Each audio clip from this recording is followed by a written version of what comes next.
Ontario and Quebec have now unveiled their plans for reopening. Ontario set no specific dates, but its three-step process will involve gradually reopening businesses and loosening restrictions on public gatherings. Quebec's first move will be to reopen elementary schools starting May 11th outside of the Montreal area. For a closer look at the plans, we're joined by infectious disease specialist Dr. Abdu Sharkawy. Doctor, great to talk to you this morning. Let's look at Ontario first. They set certain criteria for reopening: consistent decreases in the number of new cases for 2 to 4 weeks, decreases in hospitalizations, and decreases in cases that can't be traced to a source. The province also needs to see a better ability to consistently test, track, and treat new cases. Are we anywhere close to that right now?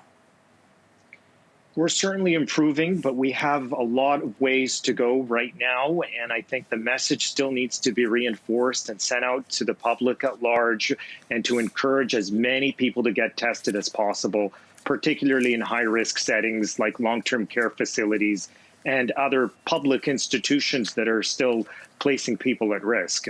Okay, so that's Ontario. Let's move next door to Quebec. They will reopen elementary schools, daycare outside of the city of Montreal in that area on May 11th, and then within Montreal on May 19th. High schools, universities, they'll stay closed until the next school year in August. So some critics, though, they're saying it's too soon. What do you think?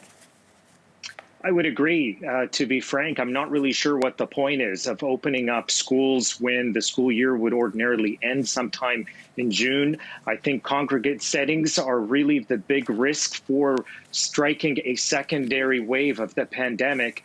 And I frankly don't really see there being the likelihood of herd immunity being something that could play a part here. I think the risk is certainly much higher than the benefit. Well, the Premier has said that they seem to, he believes that they have gotten the virus under control everywhere except in long-term care facilities. What are your thoughts on that argument?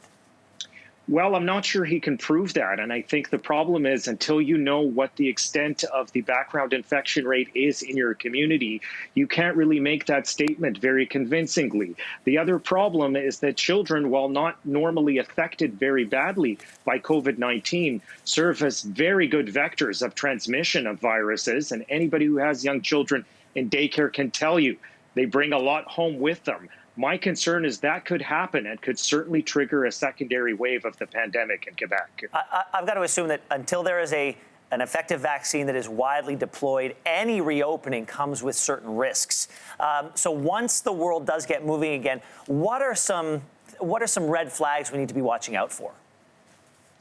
I think one of the red flags is that if and when we do get the outbreaks and the pandemic controlled in places like long-term care facilities, if they start to reignite, that's going to be an indication that there is a community spread and a community signal that is bringing that back into those institutions. So I think that would certainly be a red flag. And if there's any clustering of cases in schools or any other congregate environments, that's going to be an indication that things are not under control, and we're really going to have to be a lot more aggressive.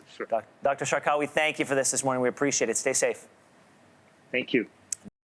Thanks for watching. If you like this, be sure to subscribe here. And you can check out more Your Morning videos right here.